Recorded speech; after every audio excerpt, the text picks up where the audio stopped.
You see, there is a peculiar thing about being alive. We think we are awake, don't we? We believe this moment, this chair beneath us, the sound of my voice, the weight of our own name, all of it is real. Yet have you ever noticed that dreams too, when you're in them, seem just as real?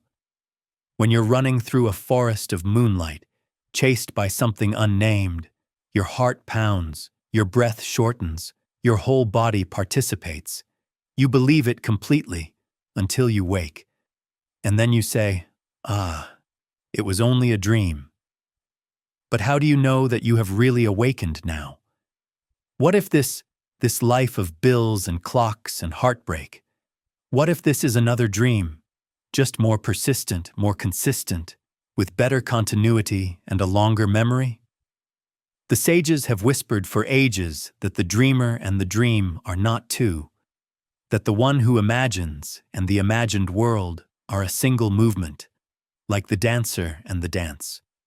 But we, accustomed to splitting everything in two, self and world, right and wrong, me and you, we find that idea terrifying, because if the dreamer and the dream are one, then the story of me begins to dissolve. The watcher and the watched are no longer separate. The seer and the scenery merge into a single act of seeing. So let us begin not with an answer, but with a question. Who is dreaming this? Not the little eye that worries about its reputation. Not the character that wakes up in the morning and says, "Well, what am I going to do today?" That's merely one figure in the dream, like a hero in a novel thinking he is the author. The dreamer, the true dreamer, is something vaster. The consciousness behind the scenes, playing all the roles, weaving the plot, laughing at the absurdity of it all. You see, the universe is engaged in a grand game of hide and seek with itself. It hides behind your eyes, behind my words, behind the clouds and the telephone poles and the ants crawling across the pavement. And it pretends, most convincingly, to be lost, to be separate, to be you and me. But every now and then, the game breaks and the curtain trembles. You sense, if only for an instant, that the whole thing is one vast play. The dream is dreaming itself. And in that instant, something miraculous happens. You stop searching for the exit, because you realize there was never a prison. Now, let's linger for a moment in this curious realization. If the dreamer and the dream are one, then who exactly is this I who claims to be separate, the one struggling to make sense of it all? From the very beginning, you see, we were taught to draw lines. This is you. That is not. This is good. That is bad. We build fences in the mind the same way we build them on the land, believing they protect us, define us, give us order, but no fence ever truly separates the wind. The breath that leaves my lungs this instant might enter yours in the next. The boundaries we imagine are conveniences, not realities. The ego, that small but noisy storyteller within, lives upon this illusion of division. It says, "I am the dreamer, and the world is my dream." But that too is false modesty, for the ego is not the dreamer at all. It is merely a ripple, a character, a role being played by the deeper self, the self that has no name, that existed before birth and will remain when death closes the curtain. Imagine, for a moment, that you are watching a movie. You become so absorbed that you forget it's a film. You flinch when the hero is struck. Your heart races in the chase. You even cry when the music swells. But then the lights come on. You look around the theater, and you remember. It was never really happening, and yet somehow it was completely real while it lasted. That is this life. We, the audience, are sitting in the theater of consciousness, utterly absorbed in the play of ourselves. And when the lights flicker, perhaps in moments of meditation, of wonder, of deep love, we catch a glimpse of the screen behind the story. The story continues, of course, but now we know it is a story. And this knowledge doesn't destroy the dream, it transforms it. Because once you see through the game, you no longer play out of fear. You play for the joy of it. You no longer cling to control, because you understand that the current was flowing before you ever thought to swim. But how persistent the illusion is. How tenacious the ego's grip. It whispers, if I let go, everything will fall apart. I must be vigilant. I must steer this life. I must stay awake. Yet the very effort to awaken becomes another dream. You cannot try to wake up, for who is trying? The dream character. And so, the more you struggle to be free, the tighter the knots become. The very search for enlightenment, you see, is the surest way to postpone it. For awakening is not the achievement of a goal. It is the collapse of the search itself, the sudden laughter that bursts forth when you realize you've been looking for your own head. The more we examine this thing we call life, the more we discover that it behaves like a dream in every respect. Vivid, unpredictable, impossible to pin down. And yet, somewhere deep inside, there arises a constant urge to control it, to take the dream by the collar and make it behave. We call this ambition, discipline, responsibility. But beneath those noble names hides fear, the fear that if we let go, everything will come undone. We try to command the river to flow upstream. We shout at the tide to hold still. And when it doesn't obey, we call it chaos. But it isn't chaos. It is simply the universe refusing to be smaller than our idea of it. You see, the harder we try to manage existence, the more elusive it becomes. Like trying to grasp smoke with your fingers, the tighter you hold, the less you have. Control is born from the belief that you are separate, that there is a you apart from life who must steer the wheel. But if the dreamer and the dream are one, then who is steering whom? Imagine for a moment that you are dancing. When you dance, you don't control your partner, do you? You move together, responding, flowing, surrendering. There is a rhythm that carries you both, something larger than either of you. In the same way, when you realize you are not apart from life but of it, you stop trying to lead the dance. You listen. You let the music move through you. But our fear runs deep. The ego trembles before uncertainty, as if not knowing were a crime. We crave guarantees, plans, and predictions. We say we want adventure, but only if we can buy return tickets. We call it security, yet what we truly want is permanence. And that is the one thing the dream will never give. For everything in the dream changes. The clouds shift, the faces age, the hearts open and close.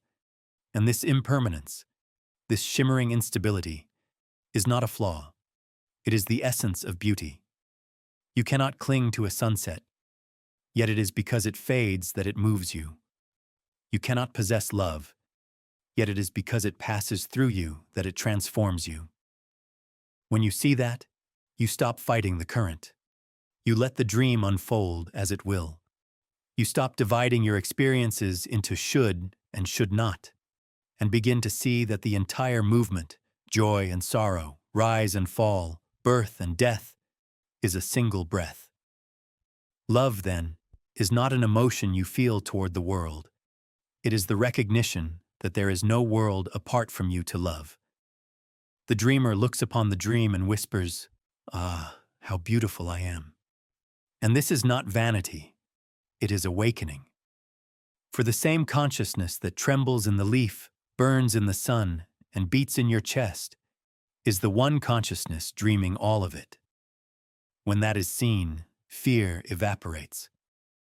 And in its place, a quiet wonder. There comes a moment, perhaps after years or lifetimes of searching, when the seeker grows tired. Not of the world, but of chasing it. You may have read the books, practiced the meditations, repeated the mantras, and yet something remains just out of reach, a horizon that moves as you move. You say to yourself, if I try harder, if I purify myself, if I become a better dreamer, I will finally awaken. But listen carefully. Even the attempt to awaken is part of the dream. That is the exquisite paradox. The more earnestly you try to wake up, the deeper you sleep. Because the very effort confirms the illusion that there is someone separate who must do the waking. The dreamer begins to chase its own reflection. Have you ever noticed how the ocean creates waves? It doesn't strain. It doesn't command itself to roll. The movement arises naturally, effortlessly, as the nature of what it is. Awakening is like that. It is not achieved. It unfolds. It is not the product of discipline, but of recognition. You see, the dream never needs to end. It only needs to be seen for what it is. The point is not to destroy the illusion, but to see through it so clearly that it becomes transparent. When you realize that every scene, every sorrow, every triumph is the self playing all the parts, then the dream ceases to imprison you. It becomes play. The seeker becomes the sage not by collecting more truths, but by dropping the need for them. Not by climbing higher, but by finally sitting down. It is like a man who spends his life searching for water, carrying maps and measuring cups, only to discover that he has been swimming in the ocean all along. What can he do now but laugh?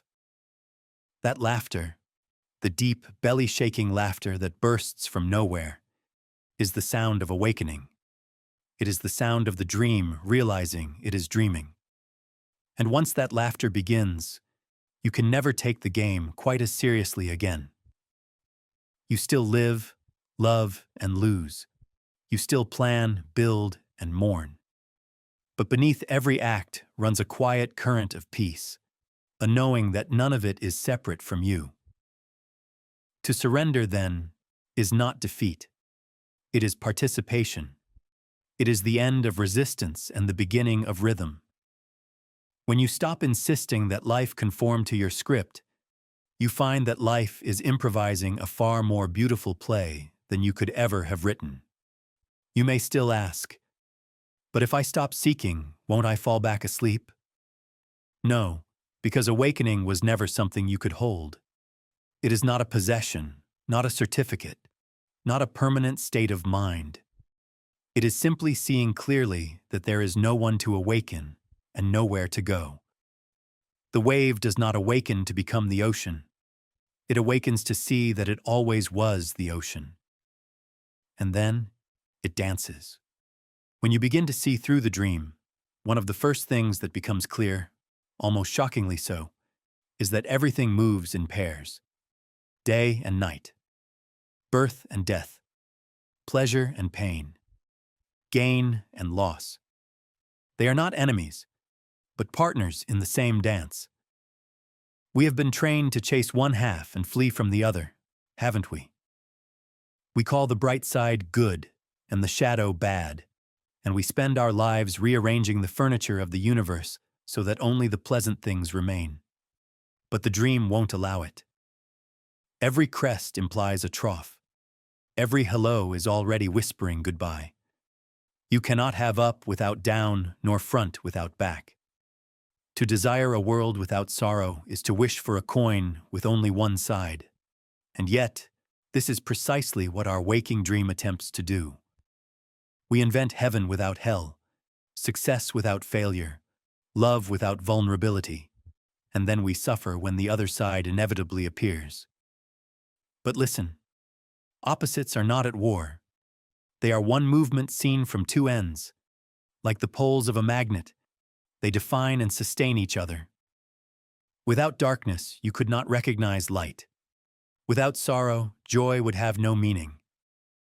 The dream breathes through contrast. If you listen closely, you can almost hear the universe inhaling and exhaling itself. Expansion and contraction, creation and dissolution.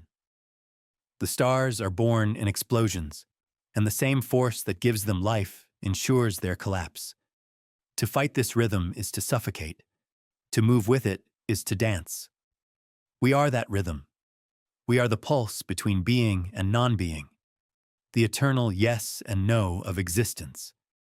When you realize this, you stop trying to fix life and start learning its tempo. But our conditioning runs deep. We think happiness means eliminating pain. We think enlightenment means floating above all opposites, like some sterile perfection. That is not awakening. That is escape. True awakening embraces the entire dance, the agony and the ecstasy, the noise and the silence. A wise person laughs and cries with equal sincerity, because both are expressions of the same wonder. When you know yourself as the dreamer, you can afford to weep, for even the tears are made of light. Consider the sea again. One moment calm, another storming. Which is the true sea? Both. The calm and the storm are inseparable, two faces of one depth. So it is with you. The peace you seek is not found by silencing the waves, but by realizing that you are the ocean, vast enough to hold every tide. And so, life becomes play again. Tragedy and comedy blur into a single performance. You find yourself laughing through tears, bowing to both the birth of spring and the death of autumn. When the dreamer and the dream are one, you see that even your heartbreak is a kind of grace, the universe reminding itself that it can feel. For without the crack, how could the light come through? Now, once this understanding begins to dawn, that the dreamer and the dream are one, that all opposites are partners in play, a subtle question arises. How, then, does one live? How do you walk through this dream once you've seen it for what it is? The answer is disarmingly simple. You live the same way you always have, but lightly. You still wake up in the morning, brush your teeth, go to work, love, lose, strive, and sleep. Only now there is space around it all. The grasping softens. The seriousness melts. You act, but without anxiety. You plan, but without the illusion of control. You love, but without the fear of loss. Because you understand, there was never anything to lose. You play your role in the theater of existence, father, mother, friend, lover, artist, wanderer, but you no longer confuse the role for the actor. You wear your mask consciously. You know that behind every mask is the same face, behind every heartbeat the same silence. It doesn't mean you become detached or indifferent. Quite the opposite. You become more alive, more intimate with life than ever before. When you stop trying to control the movie, you finally get to enjoy it. Every sound, every glance, every breath becomes a miracle, precisely because you are no longer demanding it be otherwise. Have you noticed how a child watches rain? They don't say, "It should stop," or "It should last." They simply stare, open-mouthed, letting the drops fall where they may. That is the attitude of the awakened being. Total participation, without clinging. And so, your laughter deepens. It is no longer the laughter of mockery or escape, but of recognition. You see through the cosmic joke, and you find it magnificent. You realize that all the striving, all the heartbreak, all the plans and regrets were the divine game, hide and seek played by the universe pretending to be you. Some ask, if all this is just a dream, what about morality? What about compassion? But that question arises only when you think of the world as other. When you see that you are the dream, compassion ceases to be a duty. It becomes instinct. You don't help others because you should. You help them because they are you in another costume. When you see a child crying, you don't calculate whether to comfort them. You simply kneel. The heart moves before the mind interferes. That is the natural morality of awakening. Effortless, spontaneous, like water flowing downhill. And gradually, a great peace descends. Not the peace of escape, but the peace of trust. You stop fighting the current. because you see that even your resistance was part of its flow. Life carries you, whether you swim or not. The dream continues, of course. You will still grow old, still ache, still stumble. But you will not mistake those things for tragedy anymore. They are the choreography of the dance. The dreamer is still dreaming, but now it knows. And so, we come to the quiet after the laughter, the place where words grow thin, and even thought must bow its head. When you have seen through the play, when you've recognized that every role is your own, something extraordinary happens. Not in the sky, not in the world, but in the center of your being. A stillness begins to bloom. It's not something you can achieve, for effort itself belongs to movement. It's not something you can keep, for there is no one left to keep it. It simply is, vast, unspoken, radiant. And in that stillness, the dream continues, but its weight disappears. The world dances exactly as before. The stars burn, the cities hum, the lovers meet and part. Yet it all happens as a kind of music. The dreamer, having remembered itself, does not awaken from the dream. It awakens within it.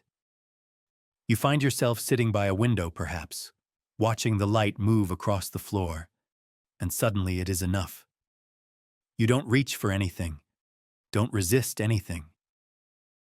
The sound of the wind through the trees feels like your own breath. You are both the watcher and the watched, the breath and the breathing. There's a story, you know, of a man who once asked, "What shall I do to attain enlightenment?"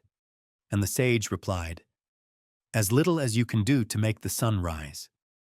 Because the sun rises by itself, it always has. The self, the deep self that dreams the world, is shining at this very moment, through your eyes, through mine, through the eyes of every creature that ever looked upon the sky. It was never absent, never hidden. It only seemed so because you were busy looking elsewhere. This is the great joke of existence. You were never asleep. You only dreamed that you were dreaming. And when the dreamer sees that, when the play of opposites, the cycle of birth and death, joy and sorrow, is recognized as one seamless movement, what remains is a silence so full it overflows, a silence that laughs. In that silence, you realize that there is no path, no destination, no progress to make. The wave does not travel to become the ocean. It simply falls back, effortlessly, into its own depth. And you begin to see that everything you have ever loved, feared, or sought, every poem, every tear, every sunset, was the self gazing at itself through infinite mirrors. You and I, right now, are that gaze. We are the dream speaking to itself, awakening by the sound of its own voice. And if you truly hear this, not with the mind, but with the marrow of your being, then life from this moment onward will never again be ordinary. You will walk through the world as through a painting come alive. Every sound will shimmer, every face will glow, every fleeting moment will whisper, "I am you."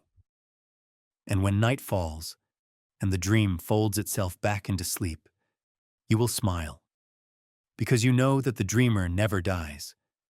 Only the stories change, and in the vast stillness between one dream and another, the eternal laughter of being echoes softly, like the sea returning to itself. For in truth, there has only ever been one dreamer, and it was always you.